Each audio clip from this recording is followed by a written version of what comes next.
Hey, thank y'all for tuning in, man. Truckin Chubbzy here with the Sunday. Hope y'all having a blessed Sunday. Next game up, y'all see the copyright disclaimer on the screen. Give you a couple seconds to read that just in case anybody had needed it, okay? Now, as y'all can see, I just got finished doing the Arizona and Oregon State game. I didn't get it pulled down real quick, but I can switch that really quick. Okay, now I am on the Washington at Stanford game. Let's go. Great game. Why did I highlight this game? Because you would think that Washington being ranked number 5 would had blown the Stanford Cardinal out. But let me tell you about Ashton Daniels. Is this young quarterback, is he the future for the Stanford Cardinal? Absolutely he is. Now, they say there's no such thing as a moral victory in football. However, I would say that this is a moral victory for Stanford. They let this game slip away from them a little bit, but hey, look, y'all, nobody gave y'all a chance this game. Nobody gave y'all a chance this game, honestly. Let's just be real. But I want to highlight Alec Ayomanor. Alec Ayomanor is a great receiver. He was the one who gave Travis Hunter problems.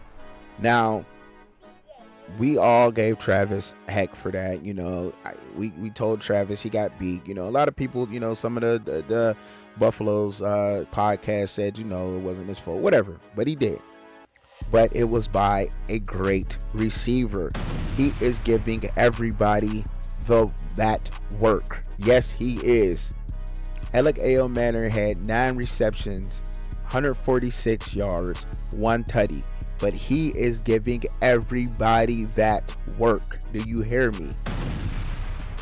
Ashton Daniels was both the leading rusher for his team with 18 carries, 85 yards, and 2 tutties. Not only that, he was 31 for 50, 367 yards, and a tutty. Now listen to me. Listen to what I have to say. Please listen. That is a great, awesome game. That is y'all quarterback. Y'all have a receiver. They got some beef up front. Stanford does. I am almost sitting here thinking in my head and saying, wow, y'all got it going kind of late. Stanford is good. And Emmitt Smith's sons play running back there, but Stanford looks okay, man. They looking all right. They not, I mean, look, with all due respect, y'all, they're 2-6. They're 2-16. That could have easily been one of, one of their bowl games yesterday, man. They know that their season this year, they just want to see what they got moving forward. And I can tell you right now that since a lot of people want to be optimistic about the Colorado Buffaloes and they want to say next year, well, I think that the Stanford Cardinal is also going to be a future team, as long as they can keep that beef up front that they have, because they blocked great and they played a great football team in Washington. Now, on the Washington side of things, look, the pick that Michael Penix Jr. had, I thought that was pass interference. I'm not sure if all of y'all saw it, but I thought it honestly was pass interference. I seen the grabbing of the jersey. He wasn't playing the ball, and the ball kind of just accidentally fell in his hand, and they didn't call it. They must have missed the jersey pull. I know y'all seen it on the replay just as I did, but I thought that was an interception. Now, he was Michael Penix Jr., his stats, he was 21 for 38, 369 yards, 4 tutties, and that 1 pick. But other than that, I think he had no blemishes. He played a great game. Now, for Washington, on the Husky side of things, they're going to get everybody's best game. They're undefeated. People want to knock them off. They're high horse. I think that Washington, people are going to question, should they still remain ranked? And I believe so. They should be right now in a race for the college football playoff, y'all. I absolutely think that they're one of them teams, man. I think they should be moved up to number 4 or number 3. You can argue that, and the Pac-12 is nothing to play with. That's number 1.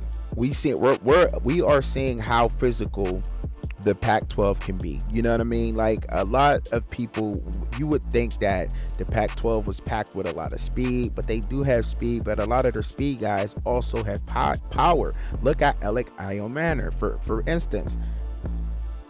Decent. He got some beef, and he's fast, and he's routing them up, and he could catch. He's big.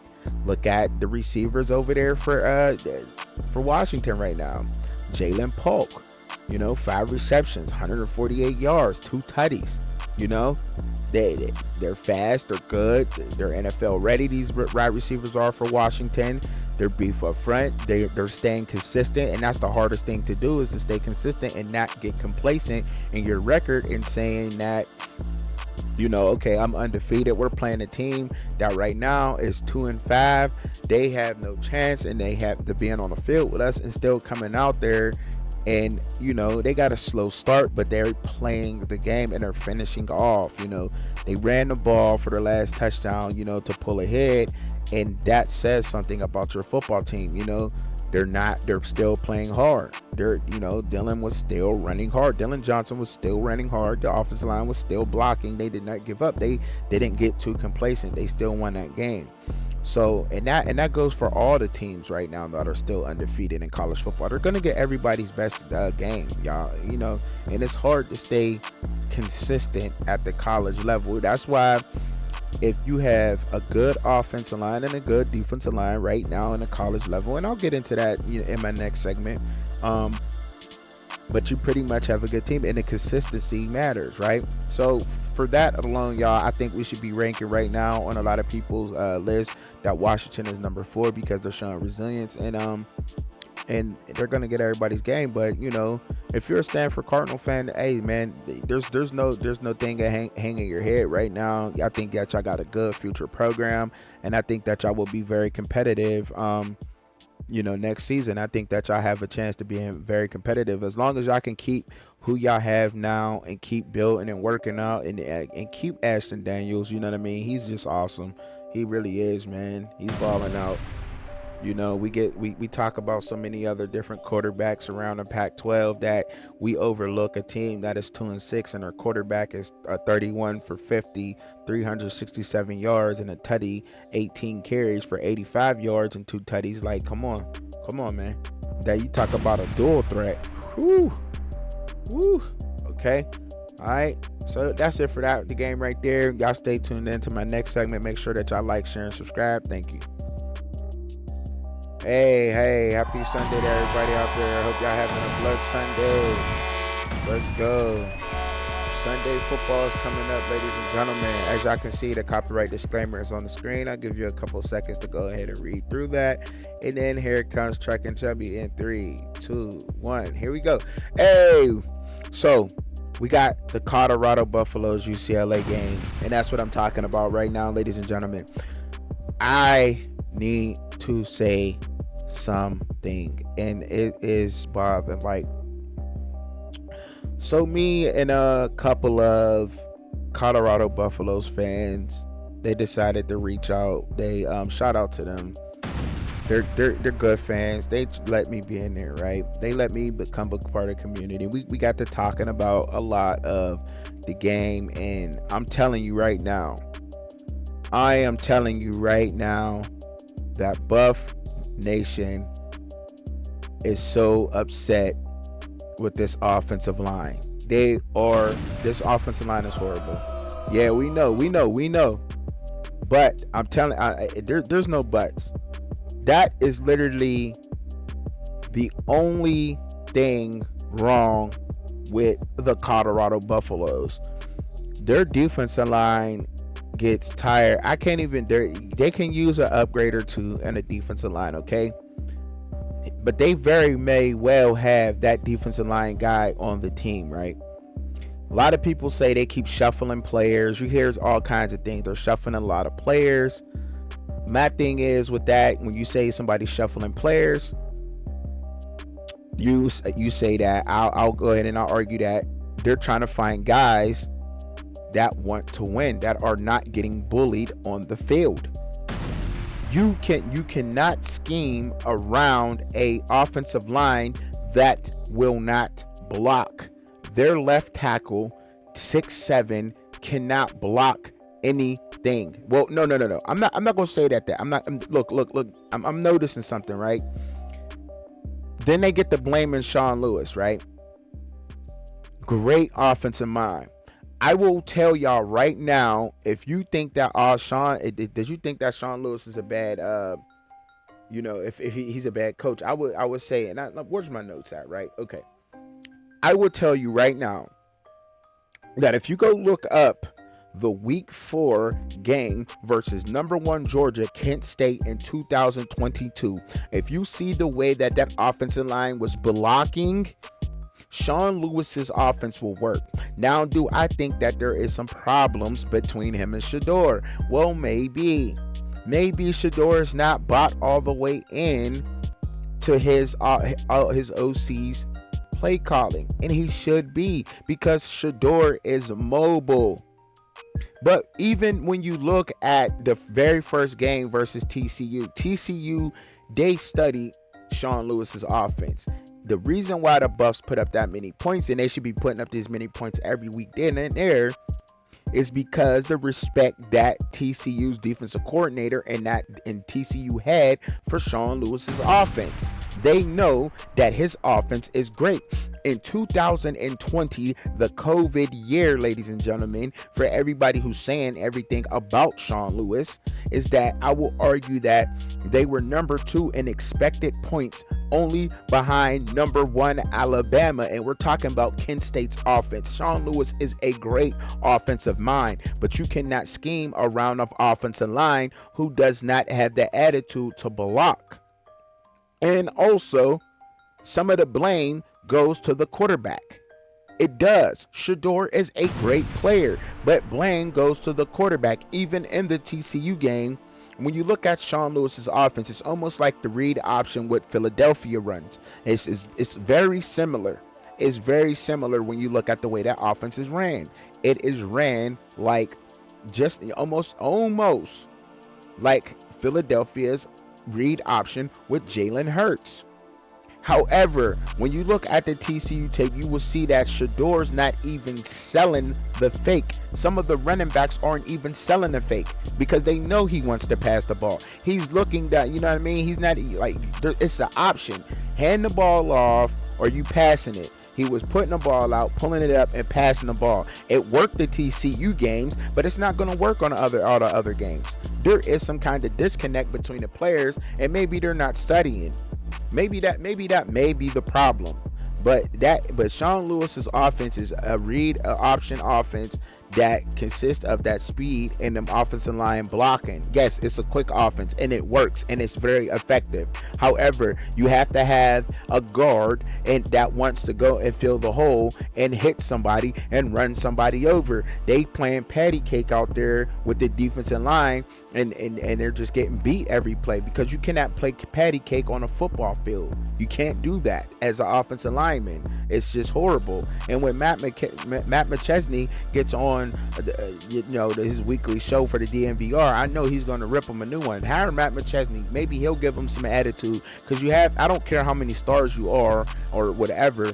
When you have a man on the other side of you and he just keeps beating you consistently, so you got to put hands on him. Fire off the ball. Get the man in front of you. It's just that simple. But I also will argue in a defense with the offensive line is that they don't run the ball enough. Let me read you some stats about Colorado's offense. They're rushing. Now listen, this is all of their running backs. You have 4 different running backs and they touch the ball less than 10 times. This is a problem. You have 4 different rushers that ran the ball 11 times. They're not staying with the run enough. They're not. I will definitely tell you that Anthony Hankerson, yes, he runs hard, but he's a shifty kind of guy. Now, everybody, you could say woulda, coulda, was ever going to work. Anthony Hankerson, he runs the ball hard, but he's more shifty to me, if you will. Reminds me like Mark Ingram type of running back. You know what I'm saying? Mark Ingram will pound you, but he can shift, and he was strong, fast downhill. The pounders that they have is Savion Wilkerson. I will argue Charlie Afridal runs that hard, and Alton McCaskill. Now, Alton McCaskill, he gives identity to that team. Even in the last game that they played against Stanford, I thought that when he ran the ball, it looked like it was some attitude behind it. It gave the offense some attitude, like he helped the offensive line have an identity. He was running behind them, pushing them in 2 blocks. You're not going to block, I'm going to make you block. You're my offensive lineman. Run him over. Clear this hole for me. Watch the tape, and you will see what I'm doing. They're not staying with the run long enough. As y'all can see, that they got a lot of problems. They don't have a lot of problems, to be honest. It's just, the defensive line ain't that bad. The defense played a hell of a game against UCLA. They hung in there as long as they could, and but their offensive line, when you have Shedeur Sanders on his back like that all game, pressure, it's going to continue happening, because if they can't fix the offensive line, if you're not going to take any of these defensive linemen and put them on the offensive line, you have to do something to try to win, if you want to win, that is.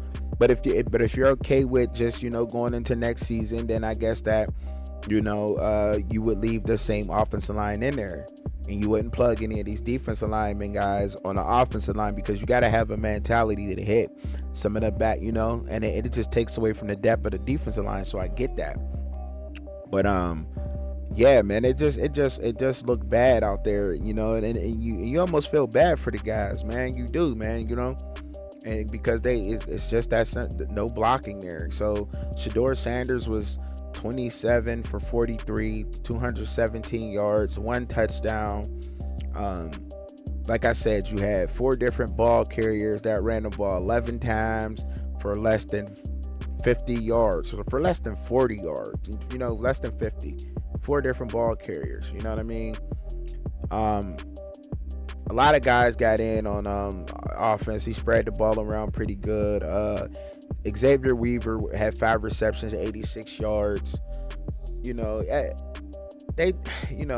not even going to continue on, reading their stats off, man, because they lost the game because of offensive linemen, and I don't mean any disrespect by that, but Ethan Gabers was 20 for 27, 269 yards, 2 tutties, and 1 interception. A lot to take away from this game, man. TJ Harden had 20 carries, 78 yards, and 1 touchdown. Logan Lola, the receiver, 7 receptions, 111 yards. And as y'all know, the final was 28-16 UCLA. So that's like, share, subscribe. Tell me how I did in the comments. Truckin Chubbzy out.